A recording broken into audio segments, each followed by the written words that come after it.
Hello guys, ഇന്ന് കോളേജിൽ ടെഡെക്സിൻ്റെ പ്രോഗ്രാമിനോടനുബന്ധിച്ച് 2 interview ഉണ്ട് കേട്ടോ. അപ്പോൾ നമുക്ക് ബാക്കി വിശേഷങ്ങളൊക്കെ നോക്കിയാലോ. സോ നേരത്തെ കോളേജ് വന്നു, കാരണം എനിക്ക് 10 മണിക്കാണ് ഇൻ്റർവ്യൂ പറഞ്ഞിരിക്കുന്നത്. എനിക്ക് ഫസ്റ്റ് ഇൻ്റർവ്യൂവിന് വന്നത് ഒരു സയൻറ്റിസ്റ്റ് ആയിരുന്നു കേട്ടോ, ഡോക്ടർ എലിസബത്ത് ജോർജ്. ആക്ച്വലി നല്ല ഇൻഫോർമേറ്റീവ് ആയിട്ടുള്ളൊരു ഇൻ്റർവ്യൂ ആയിരുന്നു കേട്ടോ. ആർഫിനെ പറ്റിയും സാർക്ക് ടെക്നോളജീസിനെ പറ്റിയും എനിക്ക് കൂടുതൽ ആ ഇൻ്റർവ്യൂന്ന് അറിയാൻ സാധിച്ചു. This is my first time coming for this kind of, even for TEDx talk, I'm coming first time. For radio also, this is first time. Yeah, it was really good. It was very cool doing it with you. ഇൻ്റർവ്യൂവിൻ്റെ review എഴുതുന്നത് നോക്കി നിൽക്കുകയായിരുന്നു കേട്ടോ ഞാൻ.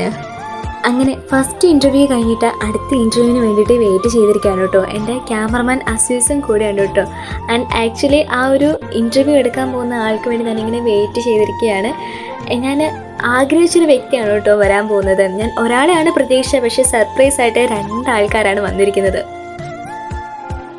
നമ്മളെല്ലാവരും star മാജിക്കിലൂടെ കണ്ടിഷ്ടപ്പെട്ട നമ്മുടെ സ്വന്തം ശ്രീവിദ്യ ചേച്ചിയും, അതുപോലെ തന്നെ റീലിലൂടെ കഥകളൊക്കെ പറഞ്ഞ് നമ്മളെ സന്തോഷിപ്പിക്കുന്ന നമ്മുടെ സ്വന്തം രാഹുൽ ചേട്ടനുമായിരുന്നു കേട്ടോ 2ാമത്തെ ഇൻ്റർവ്യൂവിന് വന്നത്.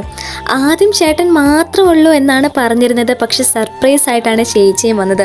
എന്തായാലും എൻ്റെ ആഗ്രഹപ്രകാരം ചേട്ടൻ എനിക്കായിട്ട് ഇന്നത്തെ ദിവസം കഥയായിട്ട് പറഞ്ഞു തന്നു കേട്ടോ. ഇന്നത്തേത് ഞാനും ചിന്നും കൂടെ അമൽജ്യോതി കോളേജിൽ ഒരു ടെഡെക്സിന് പോയ കഥയാണ്. രാവിലെ 11:30 തന്നെ വീട്ടിൽ നിന്നും ഞങ്ങൾ യാത്ര ആരംഭിച്ചു.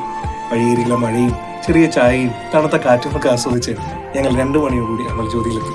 അവിടെ നിന്ന് കഴിക്കാൻ ചോറും തോരനും അവിയലും മീൻകറിയുമായിരുന്നു. അപ്പോൾ ഇന്നത്തെ ദിവസം ഇത്രയുള്ളൂ കേട്ടോ. അപ്പം ടാറ്റ ബൈ ബൈ.